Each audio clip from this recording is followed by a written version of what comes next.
ஒரு துறவி காட்டுக்குள்ள உட்காந்து தியானம் பண்ணிட்டு இருக்காராம். அப்பதான் அந்த 5 நண்பர்கள் வராங்க. 5 நண்பர்களும் வந்து ஒரு பானையை எடுத்து அதை மரத்து மேல கட்டி அதை யார் அடிக்கிறது அப்படின்னு சொல்லி விளையாண்டுட்டு இருக்காங்க. எல்லாருமே ட்ரை பண்ணிட்டே இருக்காங்க. ஆனா யாராலையுமே அதை அடிக்கவே முடியல. அப்பதான் அந்த துறவி கண் முழிச்சு பார்க்குறாரு. கண் முழிச்சு பார்த்துட்டு இங்க கொடுங்க நான் அடிக்கிறேன் அப்படின்னு சொல்லிட்டு கல்லை வீசுறாரு.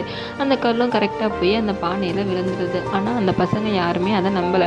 நீங்க சும்மா ஏதோ விட்டீங்க, அது போய் கல் பட்டுருச்சு அப்படின்னு சொல்லிட்டு சொல்றாங்க. சரி இன்னொரு டைம் கொடுங்க, திரும்பவும் நான் பண்றேன் அப்படின்னு சொல்லிட்டு திரும்பவும் கல்லெறிகிறாரு. கரெக்டாக அந்த பானையில போய் படுது. அப்பதான் அது எப்படி உங்களால மட்டும் அடிக்க முடியுது அப்படின்னு சொல்லி அந்த பசங்க கேட்குறாங்க. அதுக்கு அந்த துறவி சொல்றாரு, நமக்கு எப்பொழுதுமே நிதானமும் அதையே குறிக்கோளாக கொண்ட இலக்கும் இருக்கும் பொழுது கண்டிப்பாக நம்மளோட செயல் வெற்றியிலேயே போய் முடியும் அப்படின்னு சொல்லிட்டு துறவி சொல்கிறாரு. நான் அந்த பானையை என்னோட குறிக்கோளாக வச்சனால தான் என்னால் கரெக்டாக அதை அடிக்க முடிந்தது அப்படின்னு சொல்லிட்டு சொல்கிறாரு.